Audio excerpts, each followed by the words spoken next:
नाज़रीन, अस्सलाम वालेकुम। मैं इमरान अफरोज़ आपकी खिदमत में फिर एक बार हाजिर हुआ हूँ। अल्हम्दुलिल्लाह, अब तक कई सारे वीडियोस में आप लोगों ने प्यार दिया, मैं बहुत बहुत शुक्रगुज़ार हूँ। इस वक्त मैं आपके सामने नए वीडियो के साथ मौजूद हूँ और यकीन जाने, जहाँ तक मुझसे मेरी कोशिश है कि लोगों को अच्छा पैगाम दूँ, अच्छा बात पहुँचाऊँ, ताकि मेरे बच्चे, मेरे बहन, मेरे भाई तक इल्म पहुँचे। मेरा मकसद ये है कि हर बड़ी शख्सियत को बुलाकर अपने चैनल में आपको और मुझे भी कुछ सीखने के लिए मिले। और कई टीचर्स आएँ, कई शायर आएँ, लेकिन आज जो शख्सियत है उनके अंदर अल्लाह ताला ने दो खूबी से नवाजी है। तो इस वक्त एक शायर जो हिंदुस्तान में है, यकीन जाने इनकी ज़िम्मेदारी बहुत बड़ी है, आज से नहीं शुरू से। और एक जो पत्रकार है, उनकी भी ज़िम्मेदारी बहुत बड़ी होती है। यानी पत्रकार को इस मुल्क, इस देश के अंदर चौथा पिलर मानी जाती है। तो अल्हम्दुलिल्लाह, मेरे पास जो शख्सियत मौजूद है इस वक्त, वो आसनसोल से चलकर कुल्टी की सरजमी में आए हैं।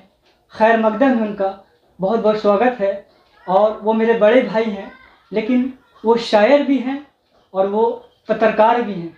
और पत्रकार के माने ये है कि जब तक कलमकार अपना कलम का हक अदा ना करे, वो पत्रकार नहीं होता। अल्हम्दुलिल्लाह, जो मेरे साथ में हैं बहुत ईमानदार और बहुत अच्छे इंसान भी हैं।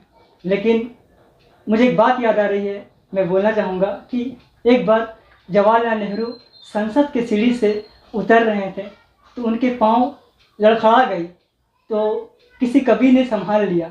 उन्होंने कहा कि सर, जब जब हुकूमत लड़खड़ाएगी तो कभी ही संभालेगा। तो दोस्तों, मेरे साथ में जो है उनको मुखातिब करूँ, उनके लिए एक शेर है कि अपने शहर का ताज़ा हवा लेकर चला हूँ, अपने शहर का ताज़ा हवा लेकर चला हूँ, हर दर्द का यारो मैं दवा लेके चला हूँ, हर दर्द का यारो मैं दवा लेके चला हूँ। मुझको यकीन है रहूँगा मैं कामयाब, क्योंकि मैं घर से माँ की दुआ लेकर चला हूँ, क्योंकि मैं घर से माँ की दुआ लेकर चला हूँ।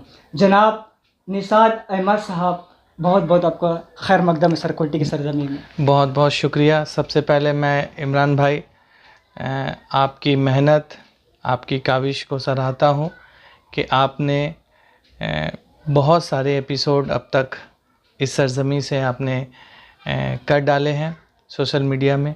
मैं भी आपका सामीन में से हूँ। सबसे पहले तो मुबारकबाद के मुस्तहक हैं आप, और दूसरी के इस नाचीज़ को इस लायक समझा कि आप अपने एपिसोड में, आप अपने इंटरव्यू में इस खाकसार को भी जगह दी। उसके लिए एक बार फिर से आपका बहुत बहुत शुक्रिया। शुक्रिया सर, ये मेरे खुश नसीबी है कि आप कुल्टी के सरजमी में आए। और यकीन माने, सिर्फ बरनपुर, आसनसोल, रानीगंज के लोग आपसे मोहब्बत नहीं करते हैं, बल्कि मैंने खुद स्टडी किया तो पता चला कि कुल्टी में भी आपका चाहने वाला है सर। तो मेरा सवाल ये है सर कि आप ये जो अभी आप जर्नलिस्ट हैं, पत्रकार हैं और शायर भी हैं सर, इससे पहले आप क्या करते थे सर? देखिए, सहाफ़त में मेरे तकरीबन 10 साल गुज़र गए हैं और अभी भी मैं स्ट्रगलिंग पीरियड में ही हूँ। इससे कबल मैं सियासत में था। जो लोग शुरू से मुझसे वाकिफ़ हैं वो जानते हैं कि मैं एक ऑर्गेनाइजेशन से जुड़ा हुआ था, एक पार्टी से मुंसलिक था, और उस पार्टी में रह कर भी मैं समाज से ही जुड़ा हुआ रहता था।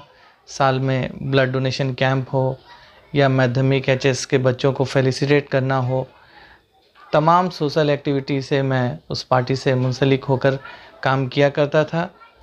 और उससे कबल सियासत से भी कबल कभी LIC किया, कभी कॉल सेंटर में काम किया, ट्यूशन पढ़ाया, मैंने हर छोटे बड़े काम से मैं जुड़ा रहा।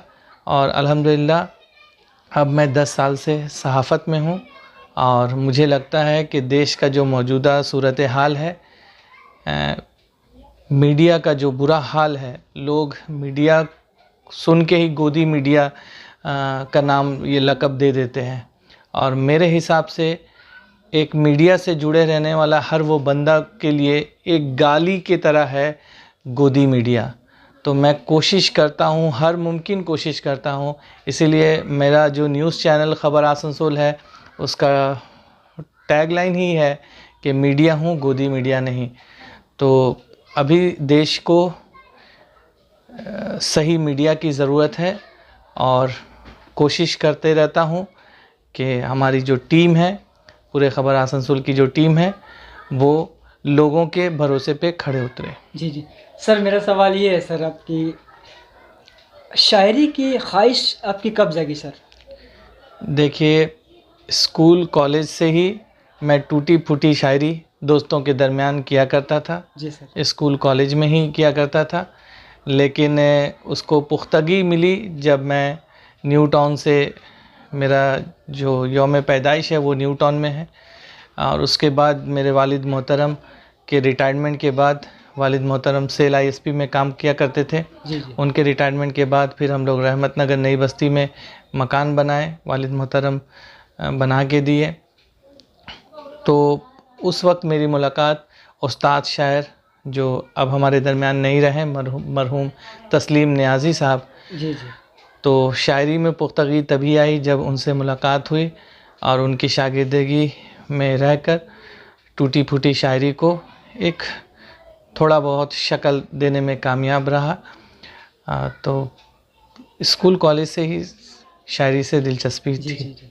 नाज़रीन, एक बात बता दूं आपको, ये मदाहिया शायर है, अल्हम्दुलिल्लाह बहुत अच्छा पढ़ते हैं, तो आपको सुनाऊंगा, लेकिन कुछ सवाल है सर। आप कुल्टी के बच्चों को और बच्चियों को कुछ उर्दू के बारे में बताएं कि सर आज के हालात क्या है सर उर्दू का? देखिए, उर्दू हमारी मादरी ज़बान है और जो मौजूदा सूरत हाल है उसमें उर्दू भी कहीं से माने अलग नहीं है। कुछ लोग जो कम पढ़े लिखे हैं वो लोग उर्दू को मुसलमानों से जोड़ देते हैं। जबकि आप स्कूल में, कॉलेज में, किताबों में पढ़े होंगे राजेंद्र सिंह बेदी, मुंशी प्रेमचंद, हज़ारों नाम, सैकड़ों नाम ऐसे गुज़रे हैं जिन्होंने उर्दू में शायरी की और अल्हम्दुलिल्लाह नाम कमाया, लेकिन लोग इसको मुसलमानों से जोड़ देते हैं। जबकि उर्दू हिंदुस्तान की ही ज़बान है, हिंदुस्तान में ही पली बढ़ी और हिंदुस्तान की ही ज़बान है, और ये कोई बैरूनी ज़बान नहीं है कि कोई बाहर से नहीं आई ये। और उर्दू इतनी मीठी ज़बान है कि आप देखिए, चाहे आप किसी का इंटरव्यू लें या कोई फ़िल्मी गीत देखें या कोई टीचर जब अपने बच्चों से मुखातिब होकर कुछ क्लास करता है, जी जी।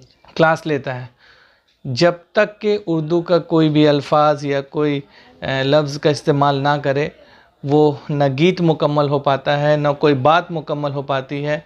उर्दू ऐसी शीरी ज़बान है और स्कोप भी है। लोग सोचते हैं कि उर्दू मीडियम से पढ़कर क्या फ्यूचर ब्राइट नहीं होगा, जबकि ऐसे सैकड़ों उदाहरण हैं। मैं ख़ुद छोटा दिगारी स्कूल में पढ़ा हूँ, वहाँ Urdu medium, Hindi medium, Bangla medium सब है, और उसी स्कूल में उर्दू मीडियम से तालीम हासिल करके यास्मीन फ़ातिमा का नाम आपने सुना होगा। जी जी।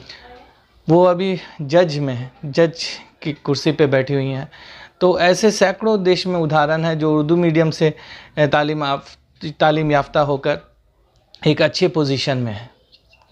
बहुत बहुत शुक्रिया। जाने से पहले चाहेंगे कि अपने कुल्टी वालों के लिए शेर सुना दें सर। देखिए, चूँकि मैं मज़ाहिया शायर हूँ, लोग मुझसे हर मंच में मज़ाहिया ही कलाम सुनने के माने बेताब रहते हैं। जी जी जी।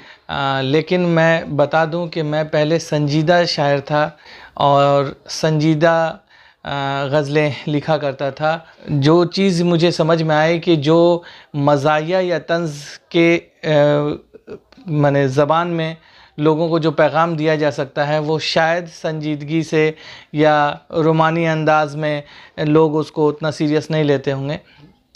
तो मैं चाहता हूँ कि देश के हालात को मद्देनज़र रखते हुए एक गीत जो हुब्बुल वतनी पे आधारित है वो आपके सामीन के सामने रखूं। कितना अच्छा हो कि पूरे जहां में ऐसी दुकान करें, कितना अच्छा हो कि पूरी जहां में ऐसी दुकान करें जहां अपनी कला, सभ्यता, संस्कृति जैसे सामान करें। आओ एक ऐसे भारत का निर्माण करें। वाह वाह वाह। आओ एक ऐसे भारत का निर्माण करें वाह वाह। जहां कोई मजदूर जुल्म न सहे, जहां किसी निहत्थे का रक्त न बहे, जहां न धर्म के वास्ते कोई लड़ता हो, जहां न किसान आत्महत्या करता हो।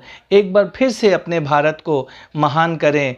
आओ एक ऐसे भारत का निर्माण करें। बहुत खूब, बहुत खूब, बहुत खूब। अपने खून से ज़मीन को सींचना न पड़े, किसी नारी को अपना जिस्म बेचना न पड़े। अपने खून से ज़मीन को सींचना न पड़े, किसी नारी को अपना जिस्म बेचना न पड़े। जहाँ न जहेज़ के लिए कोई बहन जले, जहाँ न रोता हुआ कोई बचपन मिले। हर मानव जाति का हम सम्मान करें। आओ एक ऐसे भारत का निर्माण करें। बहुत बहुत शुक्रिया जनाब। ये थे निशात अहमद दीवाना साहब, मेरे मेहमान हैं और मेरे बड़े भाई भी हैं। इनके कुल्टी में बहुत बहुत खैर मकदम है। यकीनन कुल्टी के लोग इनसे मोहब्बत करते हैं। और हाज़रीन, आप ये वीडियो को देखेंगे तो मैं एक बात बोल दूँ रहा आपको, बोलना चाहता हूँ कि इनका एक चैनल है खबर आसम से, यकीनन सच्चाई दिखाते हैं। जो लोग सब्सक्राइब नहीं किए हैं प्लीज़ वो करें, ताकि कहीं कभी खबर हो अपने बंगाल का इंशाल्लाह आपको देखने के लिए मिलेगी। तो सब्सक्राइब कर दें और वीडियो में जैसे सब वीडियो प्यार देते हैं इंशाल्लाह इसमें भी दीजिए। मैं मियां अफरोज़, अस्सलाम वालेकुम।